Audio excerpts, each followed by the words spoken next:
needy. So NAMILCO is there to support a lot of people. Even if you carry up the prices a little bit for the hold on for the products, you put some of that money into sport. Well, one may have thought, one may think that there's an increase in our products. We try to make sure that there's an equal distribution, that the costing of our products does not elevate, and people are able to get it cheap, as if, I shouldn't say cheap, I should say reasonable, as if you're buying it from the mill. Our system of marketing is so designed that the price we sell the product for at the gate, we have it delivered to you all over this country at almost the same price. Okay, wonderful. All right, thank you very much, Mr. Hafiz Khan. Let's go back to Mr. Katwaru. What about the prizes for these cyclists for this Caricom race? Well, basically we have maybe like about 5 categories. Yes, which is we have the seniors, we have juniors, we have veterans, and we have mountain bikes, plus we have the females now. We have cash prizes and trophies for all top winners, and we have cash prizes for 2nd to 6th places for the seniors. The juniors, we have 2nd, 3rd place cash prizes. Same for the mountain bikes, and the ladies we have same as well. Okay. So we have quite a lot of cash prizes and trophies. Right, Mr. Allen. Before you go on to that, just let me add to what Navin said. In addition to the cash prizes and trophies, the first place winner in each category will also get one of the coveted NAMILCO championship jersey. Championship jersey. Right, yes. And it's a riding jersey that we wear proudly. Wonderful. All right, and this sports cycling, I know maybe you're giving some prize money and so forth, Mr. Allen. How expensive is this sport? Well, in my opinion, cycling is a very expensive sport. And it's not a sport that any grassroots person, all the grassroots people want to get into it. The average cost for a cycle, and I said a reasonable cycle, is about $2,000 US. $2,000 US. $2,000 US. Yes. Our cyclists, I'd say those guys are the senior level.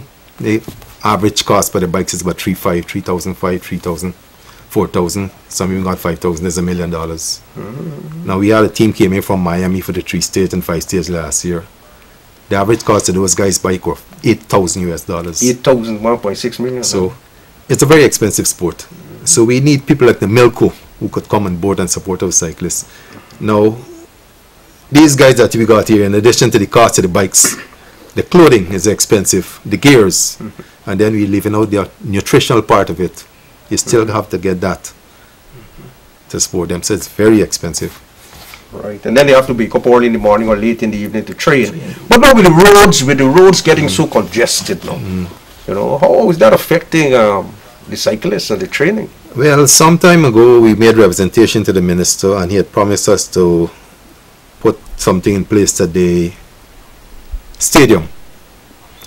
But since then they had switched and they resurfaced the national park, and we're using national park right now. What we need is somewhere we can get off the road. Yeah, because the roads are getting more congested, more vehicles every day. Right. And every so often, 2 weeks ago, we had a veteran cyclist, black man, that got injured. He's off the bike right now because he got in an accident and carried about 8 to 12 stitches in his foot. There was a child that got killed somewhere. And a few months back, one of our cycling mechanics, his son and him was going for a ride Sunday morning, and is hit. The guy actually hit the guy and drove away. Okay, so he died 10 days after without coming out of the coma. So what we are looking for right now is somewhere we can have somewhere the guy to train safe training ground. And I think the stadium would be the ideal place for it. And we need to take cycling back to the people. Cycling right now, we are on the road. Where cycling is concerned, Ghana is one of in the Caribbean top road cyclists. We have the top road cyclists. But we don't have a velodrome. I understand things will be put in place shortly to get that. We'll be very thankful for that. That will take us off the road. But right now we need someone we can train off the road. These guys get up in the morning, 4:30, 5 o'clock, 5:15 they're on the road. Sunday mornings are normally a 5-hour ride. So they'll be on the road from 5 hours. So they're at risk. Risk of 5 hours. They're at risk. All right. This guy Warren McKay, I know that he's been ruling the roost, right? In the NAMILCO events. So I mean, he was supposed to be here. Right. He's not. He probably is training. I don't know. But who you see now in this new pack that will be there on Caricom Day that can give him a run? Well, you got plenty of people can give him a run. We got what they call a one-on-one though. Yeah. That's how Walter He was on the Blanchard program is doing today. Yeah. He just won the national championships, and he's been doing well, especially in the longer races. But we got a whole set of people that can upset Warren. We got the likes of Alonzo Graves, Junior Niles, Robin Passad, Jackson. Ian Jackson, and these guys that Ian Jackson is different label athlete. Walter Grant Stewart is a one arm. Yes. We have about 5 different label athletes within the cycling community. Right. But on a given day, They could beat Warren. Warren has been consistent over the last 5 years. He's been in the top 3. He got 2 seconds, 2 thirds, and the first. Alonzo Graves has got the first and 2 seconds, I think. He didn't ride last year because he was training for a program overseas. If I may add some quickly. more to the cycling event, I don't know if you're familiar. There's a guy named Brian McCrae. He is from the Mackenzie area, and last year I happened to be up there to help him to promote that event. They kept a very successful event at Mackenzie last year, and NAMILCO, of course, NAMILCO sponsored it. So we're not only sponsoring the Roraimas here in Georgetown, we take on the boys at Mackenzie too, and Brian McCrae, I think he's the president, and their event is coming up in a short while. So after we finish with the Roraima Mood Race, we're now heading for Linden to promote the cycling at Linden. And the one-arm fella you're making reference to, the same guy, he rode last year and he did well, and he brought maybe a couple of firsts up there too. Wonderful. So he's a very good cyclist. Wonderful. All right, Mr. Ketwaru, who will be on hand to distribute the prizes? Mr. Sukai himself? Or No, Mr. Sakai wouldn't be there. I would be there. We have Mr. Matt Geyer, our finance controller. He would be there. We have Mr. Lakram, the assistant to the managing director. He would also be on hand. I'm not sure if Mr. Khan would be there, but who would send the cyclists off? yeah, I would be there. I would be there first thing in the morning. This is in his role for the last couple of years. You know, All right, well, gentlemen, let me thank you very much for coming on the program. But just before we go, there's another cycling event. I mean, we're in the cycling fraternity. We understand that national cycling coach Hassan Mohammed has organized the 50-mile cycle road race on Sunday, July the 3rd, 2011, to celebrate Caricom Day. This race is on Monday.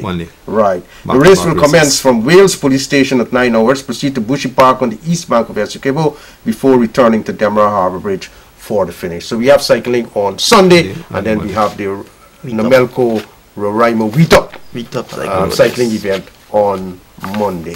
Right. So gentlemen, let me thank you very much for coming, and that's all the time we have remaining on the program. We're going to be back again next Wednesday, but don't forget tomorrow at 12 or at noon if you wish, Lotto's cricket info and quiz. Thanks for watching. Thank you. thank you.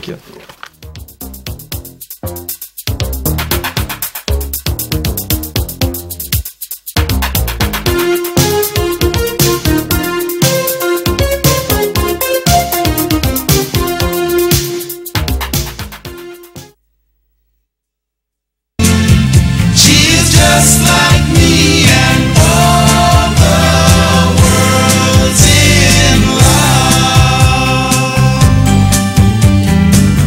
Love is rare and simply special. Start your day with the right approach to health and fitness. Choose from a wide range of supplements, vitamins, gym wear, and accessories.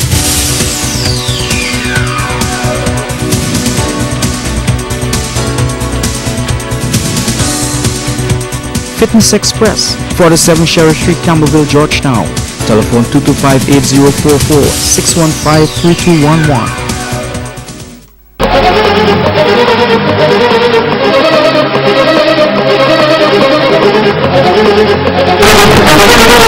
Starling Border Market is your #1 choice for all your trophies, plaques, awards, and medals. Now, our line is extending. We do engraving on trophies, mugs, mousetraps, t-shirts, plates, plaques, tiles, and the list goes on. Now you can enjoy free delivery, plus the novel personal awards with text and picture for that special someone. Again, your neck or someone else's, with a lovely customized his and hers dog tag and enjoy a magical mug of tea as the picture on the mug changes. We also have self-ink stamps only at the trophy stall, Border Market. Telephone 225-9830, 225-1498 or 623-0368. Check out our branch on the ground floor of the City Mall for all these great bargains. Game Express welcomes you to explore and discover the wonderful world of educational toys and books. Get the Fisher-Price Smart Cycle